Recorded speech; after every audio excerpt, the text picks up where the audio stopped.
Kembali lagi bersama Minras di channel Donghua Animasi. Seperti biasa, Mimin akan memberikan prediksi alur cerita dari Battle Through the Heaven Season 5. Dan pada kesempatan kali ini, kita telah memasuki episode yang ke-165. Tanpa banyak basa-basi, kita langsung saja ke pembahasan videonya. Sesaat sebelum Xiaoyan melakukan retreat, Cailin menatap kolam dengan cemas. Lantas ia bertanya, "Apa kau yakin ini tidak berbahaya?" Xiaoyan pun tersenyum dan berkata, "Tenang saja, tubuhku cukup kuat. Ditambah armor kuno naga ponik yang melindungi. Aku pasti bisa menahannya." Cailin pun menghela nafas, lalu memberi instruksi agar semua mundur. Xiaoyan pun menunggu hingga mereka pergi. Tanpa ragu, ia melompat masuk. Retreat Xiaoyan akhirnya dimulai. Di dalam retreat, Xiaoyan hanya bisa merasakan sakit yang membakar. Energi liar dan brutal memenuhi kolam itu, menghantamnya dari segala arah, seperti kawanan ular berbisa yang tak terhitung jumlahnya. Ancient Heavenly Demon Python telah mencampurkan banyak benda aneh ke dalam kolam ini, membuatnya memiliki sifat korosif yang sangat kuat. Xiaoyan segera membentuk segel. Api surgawi meledak keluar dari tubuhnya, membentuk penghalang api yang menutupi dirinya. Ia lantas bergumam, "Aku tidak percaya tidak bisa menghadapimu. Jika aku bisa membunuh penciptamu, apa sulitnya menaklukkan kolam darah iblis surga ini?" Energi liar itu mendesis hebat saat bertemu api surgawi. Langsung diuapkan dan dimurnikan menjadi energi yang lembut dan murni. Energi ini kemudian perlahan-lahan meresap ke dalam tubuh Xiaoyan. Proses retreat pun akhirnya mulai berjalan. 2 hari telah berlalu. Cailin, Xiao Yixian, Yunyun, dan yang lain tetap menunggu. Ancient Heavenly Demon Python di bawah kendali Jinglin menjaga mereka. Kabut yang dipancarkannya membuat para ahli yang lewat memilih jalur memutar. Tidak ada yang berani mendekat. Sementara itu, air kolam darah di dalam gua menyusut setengahnya. Energinya habis ditelan Xiaoyan. Tibalah di hari ketiga. Air di dalam kolam benar-benar habis, hanya menyisakan tulang belulang yang berserakan. Di sisi Xiaoyan, ia masih duduk diam di tengahnya, dikelilingi cahaya berwarna merah darah. Tiba-tiba, setelah keheningan panjang, riak tak terlihat menyapu tubuhnya. Ledakan pun segera terdengar. Riak itu menghancurkan semua tulang di sekitarnya menjadi debu. Gua berguncang, dindingnya bergetar hebat. Aura Xiaoyan melonjak seketika. Ia pun membuka mata. Cahaya darah berkilau di dalamnya. Lantas ia berseru, "Badan kaca King Kong." Dan segera, cahaya keemasan meledak dari tubuhnya. Dalam sekejap, tubuhnya membesar. Seorang raksasa emas berdiri megah di dalam gunung. Auranya tak tergoyahkan. Hingga pada akhirnya, gua itu pun hancur. Dan tubuh raksasa itu menembus puncak gunung melesat ke langit. Menyaksikan fenomena itu, kelompok Cailin bergegas ke udara. Wajah mereka tertegun saat melihat sosok emas raksasa itu. Cailin dengan mata bergetar, ia pun berbisik, "Apakah dia benar-benar menembus ke dusun bintang 9? Sesaat kemudian, raungan seperti guntur bergema, berubah menjadi gelombang suara yang menyebar jauh ke segala arah. Begitu gema itu perlahan mereda, sosok emas di langit dengan cepat menyusut, hingga kembali ke wujud aslinya. Dan Xiaoyan pun kembali berkumpul bersama kelompoknya. Xiaoyan menyeringai, ia memutar tubuhnya, merasakan aliran kekuatan yang penuh dan melimpah. Dibandingkan 3 hari lalu, kekuatannya meningkat pesat. Menurut perhitungannya, jika ia melepaskan badan kaca King Kong bersamaan dengan kekuatan Tato Clan, kekuatannya bisa menyaingi 4 hingga 5 ahli puncak perubahan dusun. Apalagi jika ia menambahkan Great Heaven Creation Flame serta kemampuan Dou lainnya. Ia bahkan mampu menghadapi 6 ahli puncak perubahan dusun sekaligus. Setelah memikirkan itu, Xiaoyan pun bertanya, "Selama aku berlatih, apakah ada yang terjadi?" Semua orang hanya menggeleng. Xiaoyan tersenyum, lalu menoleh ke bagian terdalam wilayah tanah air kuno. Matanya menyipit tipis, lantas ia berkata, "Kita sudah tertunda beberapa hari. Sepertinya harus mempercepat langkah dan segera menuju panggung wilayah kuno. Tidak baik kalau kita datang terlambat." Cailin dan yang lain mengangguk. Selama 3 hari ini, hampir belasan kelompok orang melintas melewati gunung. Semuanya menuju arah yang sama. Jelas, para ahli sudah mulai berkumpul di sana. Sembari melambaikan tangan, Xiaoyan pun berkata, "Kalau begitu, mari berangkat sekarang. Jangan buang waktu lagi." Mereka pun segera melanjutkan perjalanan. 2 hari berlalu tanpa hambatan, hingga pada akhirnya mereka pun mendekati pusat wilayah kuno. Beberapa menit kemudian, pandangan mereka disuguhi pemandangan sebuah alun-alun raksasa di tengah hutan belantara. Dari jauh, tampak kerumunan manusia memenuhi tempat itu. Xiaoyan pun bergumam pelan, "Inikah pusat wilayah kuno?" Melihat begitu banyak orang berkumpul, ia merasa agak lega. Namun, ia juga sadar, rasa aman itu menipu. Karena itu, ia memperingatkan pelan, "Semuanya, tetap waspada." Mereka pun mengangguk dan perlahan turun di alun-alun. Kehadiran mereka menarik beberapa tatapan, tapi segera teralihkan karena banyak kelompok lain yang juga terus berdatangan. Mata Xiaoyan menyapu kerumunan. Aroma darah pekat menyelimuti mereka semua. Bukan darah manusia, melainkan binatang buas. Xiaoyan memimpin kelompoknya masuk lebih dalam menuju tengah alun-alun. Semakin ke tengah, kekuatan orang-orang yang berkumpul semakin tinggi. Mereka yang berada di pinggir jelas lebih lemah. Xiaoyan sempat bertanya-tanya, apakah itu kebetulan atau memang aturan tidak tertulis. Hingga pada akhirnya, ia melihat sebuah arena di pusat alun-alun. Di sana, hanya ada sedikit orang, tapi aura mereka luar biasa kuat. Xiaoyan mengamati arena itu, lalu tersenyum. Di sana, ia menemukan beberapa sosok yang dikenalnya, terutama seorang wanita cantik bergaun hijau yang duduk bersila dengan mata terpejam. Rasa hangat mengalir di hatinya saat memandang kelembutan wajah itu.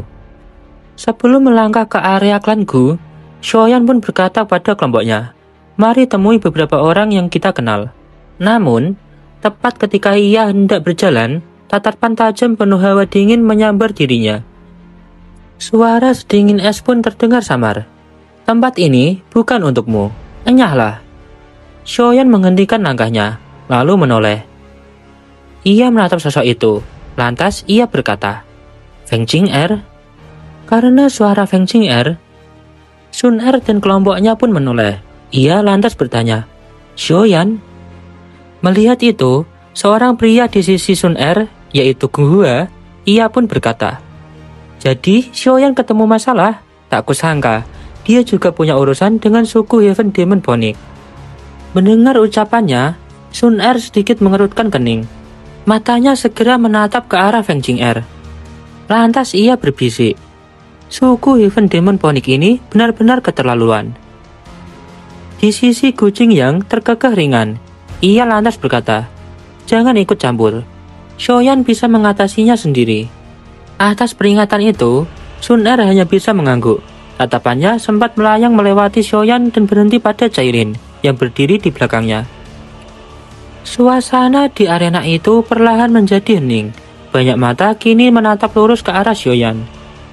Namun di sisi Xiaoyan, ia hanya tersenyum ringan. Lantas ia berkata, "Gadis berisik, tak perlu repot." Setelah mengatakan itu, Xiaoyan pun melangkah ke arena. Di sisi Feng Jing'er, karena ia tak dipedulikan, seketika itu pula ia marah. Ia segera melancarkan serangan ke arah Xiaoyan. Ledakan pun terdengar. Xiaoyan menghentikan langkahnya, lalu mengangkat tangan kirinya. Serangan itu langsung ia tangkap, dan seketika api ganas menyala dari tubuhnya, merambat melalui serangan itu, melesat balik menuju Feng Jing'er. Tatapan Feng Jing'er semakin dingin. Ia menyadari betapa menakutkannya api surgawi Xiaoyan. Jarinya pun bergerak, memutus serangan itu. Di saat yang sama, aura kuno yang luas dan agung tiba-tiba meledak dari tubuhnya. Teriakan Phoenix pun segera terdengar. Merasakan itu, Xiaoyan pun berkata, "Aura ini benar-benar dari Phoenix surga kuno." Di sisi Feng Jing'er, ia yang dipenuhi tatapan kebencian, ia lantas berseru, "Xiaoyan, hari ini kau akan membayar nyawamu atas rasa sakit yang kualami." Di sisi Cailin dan yang lain di belakang Xiaoyan hanya menatap dingin. Doji mereka melonjak, bersiap menyerang kapan saja. Namun tiba-tiba, Feng Jing'er berteriak, Aku hanya perlu bertarung dengan Xiaoyan. Orang lain tak perlu ikut campur. Jika tidak, kalianlah yang akan menderita. Setelah Feng Qing'er mengatakan itu, Gu Qingyan pun menyaut. Yang akan menderita justru mungkin kalian. Mendengar seruan itu, Feng Qing'er pun menoleh. Ia dengan terkejut berkata, "Apa? Gu Qingyan? Apakah kelompok kalian juga mau campur tangan?" Gu Qingyan hanya tersenyum tipis.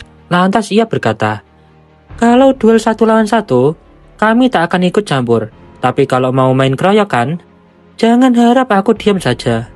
Sembari mengatakan itu, matanya melirik ke arah Xiaoyan, memberi anggukan kecil. Xiaoyan pun hanya tersenyum tipis membalasnya.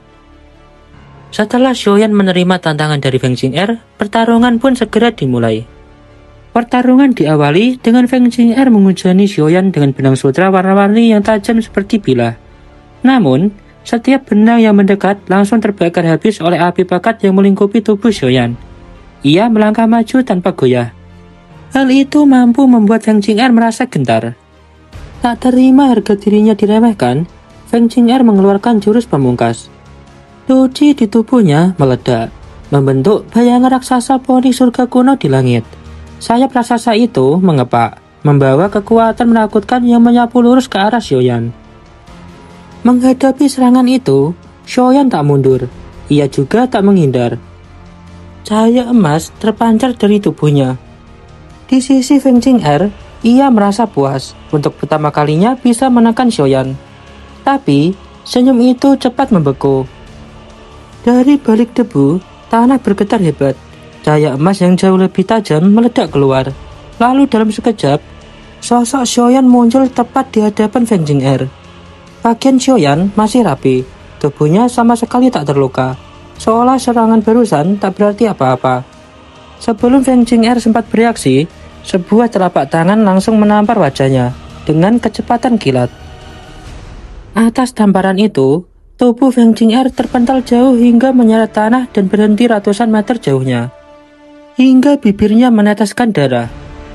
Melihat serangan itu, semua orang terdiam. Feng Qing'er, pewaris suku Heaven Demon Phoenix, ditampar dan dihantam jatuh di depan ribuan pasang mata.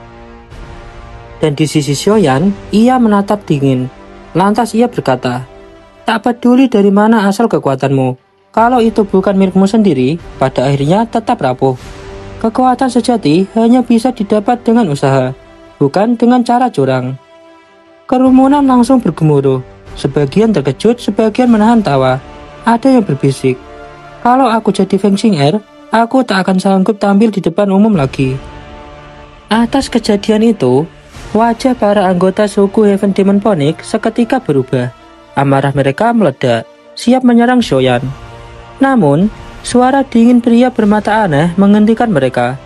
Ia berkata, "Cukup, Qing'er telah kalah, bawa dia pergi." Ia menatap Xiaoyan sambil berkata datar, "Kau memang kuat." Xiaoyan membalas dengan senyum tipis, "Kalau ingin menguji kekuatan orang lain, lakukan sendiri. Menyuruh seorang wanita untuk menjadi tameng, itu tidak pantas." Pria bermata aneh itu hanya tertawa dingin. Lantas ia berkata, "Baiklah, lain kali aku sendiri yang akan turun tangan." Ketegangan perlahan mereda. Xiaoyan berbalik, memimpin Cailin dan kelompoknya kembali ke sisi klanku. Namun, semua yang hadir sudah melihat jelas. Xiaoyan bukan hanya berani, tapi juga benar-benar kuat.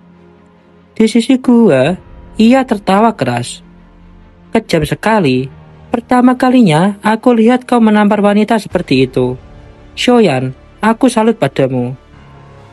Atas ucapan itu, Xiaoyan hanya tersenyum. Namun, saat matanya bertemu dengan Sun Er, wajahnya berubah lembut. Di sisi Sun Er, ia tersenyum tipis dan berkata, "Xiaoyan, kali ini kau datang terlambat sekali." Mendengar itu, Cailin terkejut, tapi segera mengangguk sopan. Setelah selesai sapa menyapa, perbincangan penting pun dimulai. Sun Er pun bertanya, "Xiaoyan, kau datang ke wilayah tanah kuno demi pohon bodhisattva, bukan?" Xiaoyan mengangguk. Sun Er melanjutkan, "Kalau kita terus bergerak ke utara, kita akan sampai di bagian terdalam wilayah tanah kuno. Pohon bodhisattva ada di sana. Tapi 50 km dari sini, ada pasukan binatang buas yang mengepungnya. Jumlahnya ribuan. Ada yang sangat kuat di antara mereka. Selama beberapa hari ini, tak ada satupun pihak yang berhasil menerobos. Mata Xiaoyan menyipit, lantas ia berkata, "Pantas saja, bau darah di tubuh kalian begitu pekat." Sun Er pun mengangguk dan berkata lagi, "Karena itulah, semua yang ada di sini terpaksa bekerja sama. Kalau tidak, tak seorang pun bisa masuk. Aliansi sementara ini diusulkan olehnya." Orang yang dimaksud Sun Er adalah seseorang yang berasal dari Hell of Soul. Dan terlebih lagi, dia adalah salah satu dari 2 pewaris klan Hun, calon kepala klan selanjutnya. Atas kehadiran pria itu, Xiaoyan pun merenung. Tapi, demi pohon bodhisattva, tak peduli siapapun yang menghadang, ia tak akan mundur. Pertarungan sesungguhnya baru saja dimulai. Nah, baiklah, untuk pembahasan dari Battle Through the Heavens Season 5 episode 165, Mimin cukupkan sampai di sini dulu ya. Thanks for watching.